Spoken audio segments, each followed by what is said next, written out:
નમસ્કાર દર્શક મિત્રો, બોડેલી નંબર 1 ન્યૂઝમાં આપનું સ્વાગત છે। છોટાઉદેપુર અકસ્માતમાં મોતને ભેટેલા લુણી ગામના આદિવાસીના પીએમ માટે એકબીજાને પર દોષનો ટોપલો ઠાલવતા સરકારી દવાખાનાના તબીબો।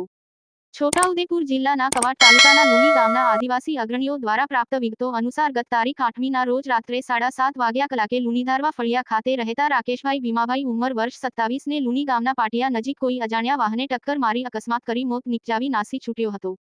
મૃતકની લાશને છોટાઉદેપુર જનરલ હોસ્પિટલ ખાતે પીએમ અર્થે લાવવામાં આવી હતી। રાત્રે 7 કલાકની આસપાસ લાશને લાવવામાં આવી હતી, પરંતુ આજ રોજ તારીખ 9મી બપોરે 12:30 વાગ્યા કલાક સુધી છોટાઉદેપુર જનરલ હોસ્પિટલના ફરજ પરના તબીબો દ્વારા લાશનું પીએમ કરવા માટે એકબીજા પર બોજો નાખતા મૃતકના પરિવારજનો મુશ્કેલીમાં મુકાયા હતા અને 15 કલાક સુધી લાશને પીએમ રૂમમાં મૂકી રાખી પરિવાર, ગ્રામજનો તેમજ પોલીસને ઇરાદાપૂર્વક હેરાન કરનાર તંત્ર વિરુદ્ધ પરિવારજનોમાં રોષ જોવા મળ્યો હતો। જુઓ શું કહી રહ્યા છે રાઠવા કલ્પેશભાઈ અને રામશીકભાઈ। રાત્રે એક્સિડન્ટ થયું હતું લુણી બસ સ્ટેન્ડની બાજુમાં।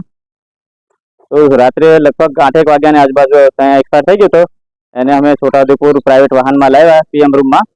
તો આજે કાલે 8 વાગ્યાથી માંડીને આજે લગભગ સમય 12:30 થવાય ત્યાં સુધી પીએમ ડૉક્ટરને કહીએ છીએ અમે કે તમે પીએમ કરાવો। તો ડૉક્ટર આ ડૉક્ટરને કહીને પેલા ડૉક્ટરને કહીને આટલે હમણાં ટાઈમ થયો છે આપણે 12:22 થઈ ત્યાં સુધી અમારે પીએમ કરી આપ્યું નથી અને અમારા માણસો બે હેરાન થઈ ગયા છે। સવારે 7 થી 8 વાગ્યાના અહીં આવીને બેઠા છે અમે।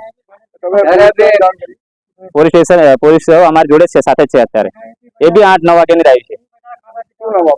મારું નામ છે રાઠવા કલ્પેશભાઈ ગમજીભાઈ।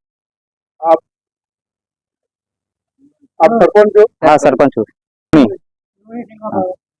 લુણી ગામના બસ સ્ટેન્ડની બાજુમાં એક્સિડન્ટ થયું। એક્સિડન્ટમાં છોકરો એક્સપાયર થઈ ગયો છે। એને પ્રાઇવેટ વાહનમાં હોસ્પિટલ લાવ્યા પીએમ માટે। પીએમ બીજા દિવસે 12:30 સુધી પીએમ કરી આપ્યું નથી અને લોકો ત્યાં હેરાન થઈ ગયા છે। ગામડે હોય ને અમે લેવાના રાખી રાત અને આજે 12:30 વાગ્યા સુધી કોઈ એનો જવાબ આપતા નથી ને એકબીજા ડોક્ટર એમ કહે છે પેલો કરે છે પછી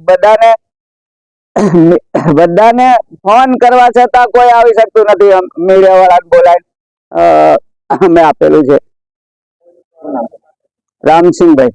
અને આજે મૂર્ત એટલે છોકરાનું નામ શું છે? રાકેશ ભીમસિંહભાઈ। અવનવા રોજબરોજના સમાચાર જોવા માટે જોતા રહો બોડેલી નંબર 1 ન્યૂઝ ચેનલ। અને જો આપે અત્યાર સુધી આ ચેનલને સબસ્ક્રાઇબ ન કરી હોય તો સબસ્ક્રાઇબ કરો અને શેર કરો।